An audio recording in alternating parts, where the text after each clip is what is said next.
तर नमस्कार, स्वागत आहे तुम्हा सर्वांचे नवीन व्हिडिओमध्ये।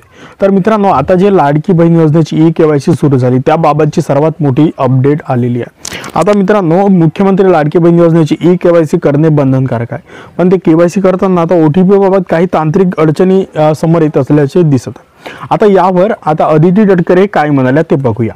बघा, आता मुख्यमंत्री माझी लाडकी बहीण योजनेची ई-केवायसी OTP बाबत काही तांत्रिक अडचणी येत असल्याची बाब निदर्शनास आलेली आहे।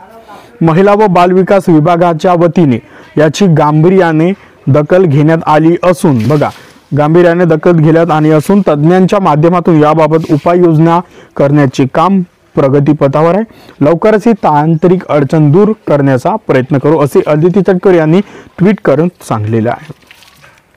आता या प्रकरणाची गंभीर दखल महिला व बालविकास मंत्री अदिती तटकरे यांनी घेतली आहे। बघा, तांत्रिक अडचणीमुळे OTP येत नसल्याचं त्यांनी सांगितलेलं आहे। आता तसेच ही समस्या लवकरात लवकर म्हणजे या समस्येचा हल निघणार आहे, या समस्येचा म्हणजे लवकरात लवकर समाधान होणार आहे।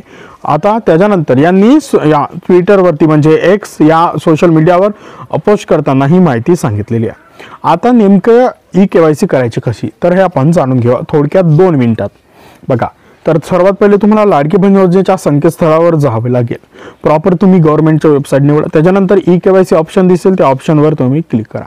त्याच्यानंतर तुमचा आधार क्रमांक टाका, त्याच्यानंतर कॅप्चर कोड दिसते तो कॅप्चर कोड तिथे टाकून द्या। टाकल्यानंतर सबमिट बटनावर क्लिक करा। सबमिट बटनावर क्लिक केल्यानंतर तुम्हाला एक OTP येईल, तो OTP टाकून तिथे सबमिट क्लिक करा। त्यानंतर तुमचा आधार क्रमांक योजनेच्या पात्र यादीमध्ये आहे का नाही ते तपासले जाईल। त्यानंतर पती किंवा वडिलांचा आधार क्रमांक कॅप्चर कोड टाकून तुम्ही OTP मिळवा। त्याच्यानंतर तुमचा जात प्रवर्ग निवडा आणि जे खालील जे प्रमाणित आहे बाबी त्या प्रमाणित करा। त्याच्यानंतर तुमच्या कुटुंबातील कोणीही शासकीय कर्मचारी किंवा निवृत्ती वेतन धारक नाही, ही एक अट आहे। कुटुंबातील फक्त एक विवाहित आणि एक अविवाहित महिला या योजनेचा लाभ घेऊ शकतात। आता त्याच्यानंतर पॉइंट नंबर 8 चेक बॉक्सवर क्लिक करून तुम्ही सबमिट या बटनावर यशस्वी क्लिक करा। त्याच्यानंतर तुमची ई-केवायसी पडताळणीसाठी यशस्वीरित्या पूर्ण झाली असं तुम्हाला तिथं दिसेल। तर ही 2 मिनिटात तुम्ही लाडक्या बहीण योजनेची ई-केवायसी करू शकता।